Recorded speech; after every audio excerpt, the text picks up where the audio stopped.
On again, off again. Trump's ceasefire didn't really take in the start until it sort of did, but didn't really, because Iran and the US couldn't agree to the terms. And now it's really getting blown apart. Motor vessel Tosca, vacate your engine room. Vacate your engine room. We're prepared to subject you to disabling fire. But Trump insists peace is on the horizon, unless it's not, because then he'll really get angry. When Trump repeatedly makes claims about ending the war only to be proven wrong again and again, China is on the sideline watching, and there's been speculation also interfering. US intelligence indicates that China is preparing to deliver new air defense systems to Iran within the next few weeks. CNN reporting that shoulder-fired anti-air missile systems could be part of the deal. China denies this, and Trump believes the denial, partly because they wouldn't dare. Well, if China does that, China's going to have big problems, okay? And mixed into all of that, a bit of talk about happiness and hugs, and everything's just fine. There is good reason to question why China would send weapons to the weaker side, because I can show you in very plain terms why China would rather this conflict end. And yet, there may be good reason for China to keep Iran in the fight. I can also show you that. And both of these things highlight the unique position China is in, where it is not directly involved in the war, but is otherwise very involved, and in a very precarious, almost impossible situation.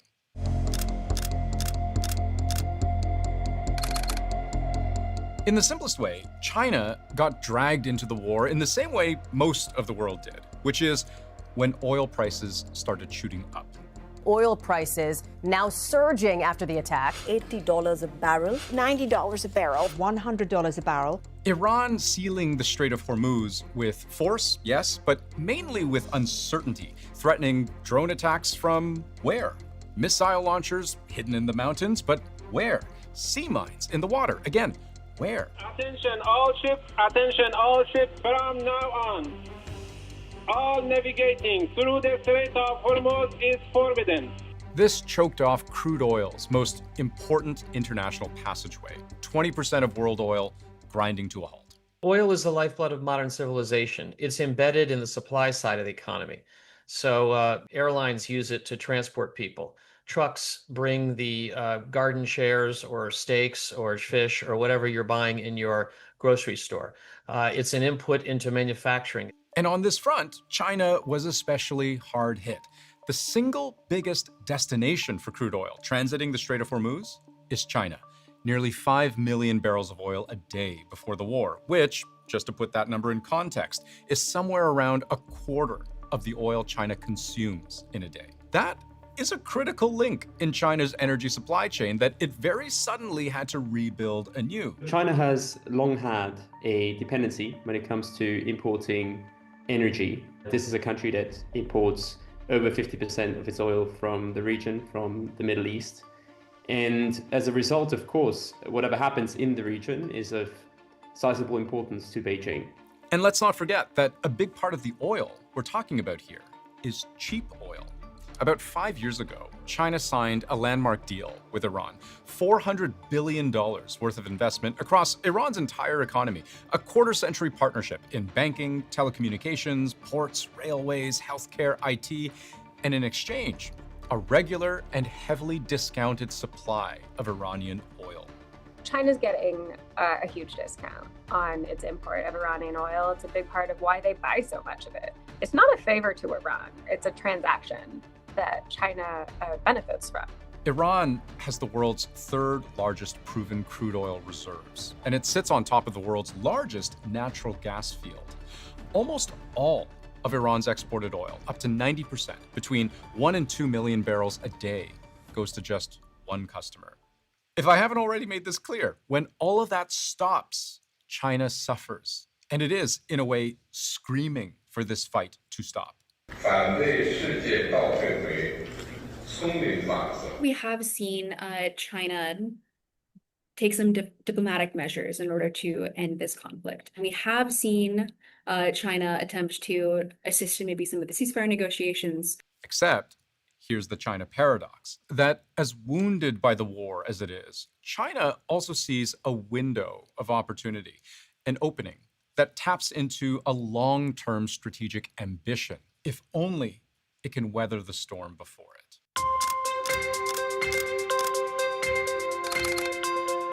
The simplest way to put this is that China sees a chance to become the new global grown-up in the room. So you see Beijing always trying to drive wedges between the US and its allies in Europe and Asia alike as a key priority of foreign policy. So the fact that Washington is driving those wedges itself, China doesn't even have to do the work.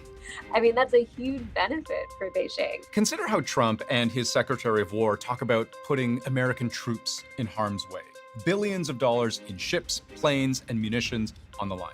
We have the strongest military in the world by far. To date, we've struck over 7,000 targets across Iran and its military infrastructure. The United States military controls the fate of that country. Our armed forces have been extraordinary. There's never been anything like it militarily. China's response? Almost the exact opposite. It has, since the start, positioned itself as above the fray, claiming to have had dozens of phone calls with its diplomatic counterparts, even proposing its own 5-point plan to end the war, which, of course, didn't really end up having any traction. And the critique here is that China's efforts to end the war are intentionally hollow, because right now, one long-term goal may simply be to be seen as the stable superpower counterbalance to an increasingly unpredictable United States of America. We never asked for anything, and we never got anything. We probably won't get anything unless I decide to use excessive strength and force where we would be, frankly, unstoppable. Think about all the ways in which, as the US does great harm to Iran, it also does great harm to itself. At best, it is internationally isolated.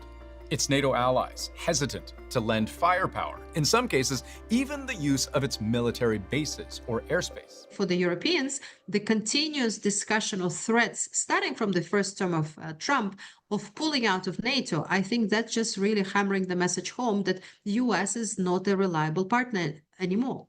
But at worst, America has threatened an entire country with genocide. He says a whole civilization will die tonight, never to be brought back again. And in at least one case, been accused of something serious enough to spark calls for a war crimes investigation. Iranian state media broadcast images of what they say is a girls' elementary school that was decimated this weekend. Did the United States airstrike a girls' elementary school and kill 175 people? Not that we know of, Sean, and the Department of War is investigating this matter, and I would just tell you very strongly, the United States of America does not target civilians, unlike the rogue Iranian regime. The erratic communication on the parts of US officials over the last few weeks that may or may not alienate regional partners and partners within NATO, and as a consequence, weaken the alliance, weaken US security relationships, which of course could provide some kind of opening for China. And this is to say nothing of how domestically unpopular the war on Iran is right now, among people and politicians of all stripes. I mean, I don't know about you, but I have found the explanations lacking. This happened because Israel wanted it to happen.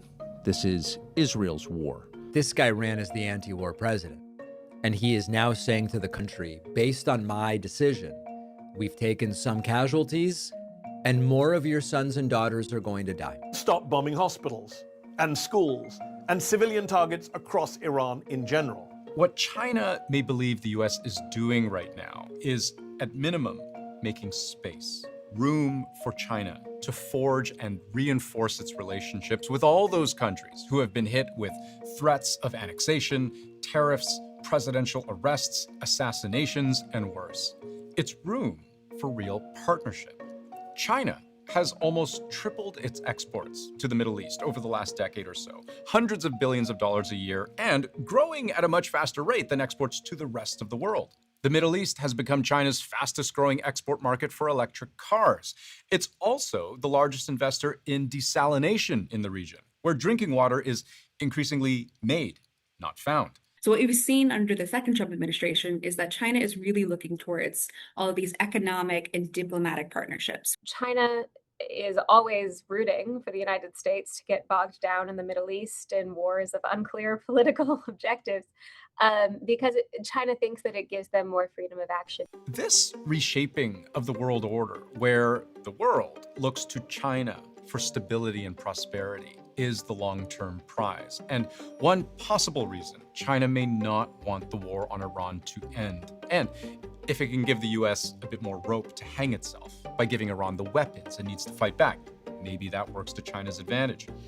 But here's yet one more layer to the China paradox. What we keep hearing from experts is how China cannot let the current world order unravel too far.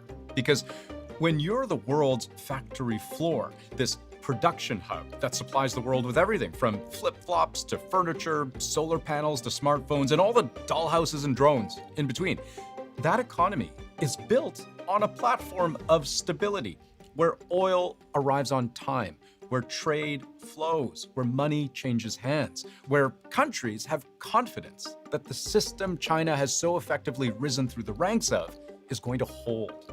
The war in Iran is eroding that confidence, and it's rewriting the rules of engagement. That all adds up to risk for a country that wants as little of that as possible.